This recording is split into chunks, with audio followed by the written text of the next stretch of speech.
पूर्व राष्ट्रपति रामनाथ कोविंद की अध्यक्षता में कमेटी ने एक रिपोर्ट सरकार को सौंप दी है। उस रिपोर्ट के अनुसार वन नेशन वन इलेक्शन की बात की गई है। जब से कमेटी ने ये रिपोर्ट सौंपी है, देश भर में इस पर डिबेट हो रही है। मैं आपको बता दूं कि सबसे पहले वन नेशन वन इलेक्शन में आपको याद हो, पूर्व राष्ट्रपति प्रणब मुखर्जी ने इंडिया गेट से भाषण देते हुए कहा था कि देश में चुनावी खर्चों पर ध्यान देनी चाहिए और बार बार इलेक्शन होने से देश में जो विकास की गति है वो धीमी पड़ जाती है और जनता पर एक्स्ट्रा बर्डन पड़ती है। मैं आपको बता दूं कि जो कमेटी ने रिपोर्ट दी है उसके अनुसार ये है कि लोकसभा और विधानसभाओं के चुनाव एक साथ करवाए जाए, जिससे सरकार पर और जनता पर बोझ कम होगी। मैं आपको बता दूं, इस कमेटी की सिफारिशों के अनुसार ये विषय उठाया गया है कि अगर वन नेशन वन इलेक्शन होता है तो वो कंस्ट्रक्टिव होगा, पार्टिसिपेटिव होगा और वाइब्रेंट होगा अगर वन नेशन और वन इलेक्शन होते हैं तो। साथ ही साथ कमेटी ने ये भी सुझाव दिया है कि 100 दिनों के अंदर जो नगर निगम, नगर पालिका अर्थात जो लोकल बॉडीज हैं उनके इलेक्शन करवाए जाएंगे। अब जब से कमेटी ने रिपोर्ट दी है, ये कयास लगाए जा रहे हैं कि वर्तमान मोदी सरकार आगामी जो शीतकालीन सत्र है लोकसभा की, उस पर इस बिल को लाकर चर्चा करवा के पास करवाना चाहेगी। मैं आपको बता दूं कि कमेटी के रिकमेंडेशंस के अनुसार करीब 18 संविधान के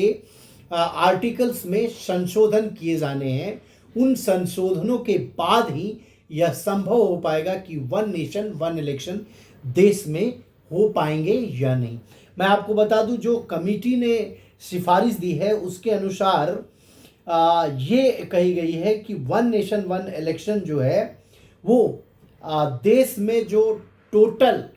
जो इलेक्शंस बार बार होते हैं नगर निकाय से लेके पार्लियामेंट के, उसमें बार बार इलेक्शन होने से कई राज्यों में जब मॉडल कोड ऑफ कंडक्ट लागू हो जाती है तो विकास की जो योजनाएं हैं वो रुक जाती है और इस वजह से उन राज्यों में विकास नहीं हो पाती। मैं आपको बता दूं, जो कमेटी की एक सिफारिश है उसके अनुसार ये तर्क दी गई है कि देश में साल भर में करीब 5 से 6 इलेक्शन होते हैं और उन चुनावों की वजह से विकास कार्य लगातार रुकी रहती है। साथ ही साथ कमेटी ने प्रस्ताव दिए हैं, उसके अनुसार ये भी कहा है कि कंसल्टेशन प्रोसेस में सभी stakeholder, chief justice of India, high court के जजेस, अन्य सभी जो प्रोमिनेंट जो कॉन्स्टिट्यूशनल पोस्ट पे हैं उनसे सुझाव लिए गए थे और अब जनता से भी इस पर सुझाव लिए जा रहे हैं। उसके बाद इसको पार्लियामेंट में लाया जाएगा। मैं आपको बता दूं कि वन नेशन वन इलेक्शन का प्रोसेस कोई पहली बार इस देश में इंट्रोड्यूस करने की बात की जा रही है, ऐसे नहीं है। 1952 से लेके 1967 तक वन नेशन वन इलेक्शन की ही पॉलिसी थी। उसके बाद सरकारें गिरती गई और फिर समय समय पे जो है विधानसभा के चुनाव और लोकसभा के चुनाव होते रहे, क्योंकि कोalition गवर्नमेंट ही देश में लंबे वर्षों तक रही और उसी का परिणाम है कि राज्यों के चुनाव अलग और लोकसभा के चुनाव अलग और निकायों के चुनाव अलग समय पे होते हैं। साथ ही साथ एक्सपर्ट कमेटी ने ये भी तर्क दिया है कि अगर वन नेशन वन इलेक्शन होता है तो इससे जो मैन पावर और जो चुनाव आयोग पे एक्स्ट्रा बर्डन है वो कम हो जाएगी और जो एक देश में लगातार लोगों में एक ये समस्या बनी रहती है,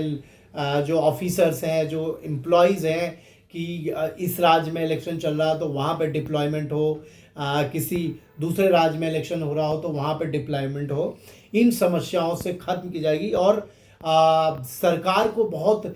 बड़े देश को जो है वो बचत होगी और इसी सब विषयों को लेके वन नेशन वन इलेक्शन की वकालत की गई है। मैं आपको बता दूं, मोदी 2.0 में ही इस बात की शुरुआत की गई थी और उसके बाद से ही ये चर्चा धीरे धीरे चल रही थी, लेकिन फिर कमेटी बना दी गई और कमेटी में जो लोग थे उन्होंने अब ये फाइनल सुझाव दे दिए हैं कि वन नेशन वन इलेक्शन से देश में एक जो है पार्टिसिपेटिव व्यवस्था बनेगी, लोगों की इन्वॉल्वमेंट जो है वो एक ही बार होगी और एक वाइब्रेंट जो कॉन्स्टिट्यूशन है, जो बेसिक जो हमारा कॉन्स्टिट्यूशन का फंडामेंटल है, वो इससे ठीक होगी और देश के विकास में बाधा उत्पन्न नहीं हो पाएगी। आप लीगल बाउंड्री को लाइक करें, शेयर करें, सब्सक्राइब करें। धन्यवाद।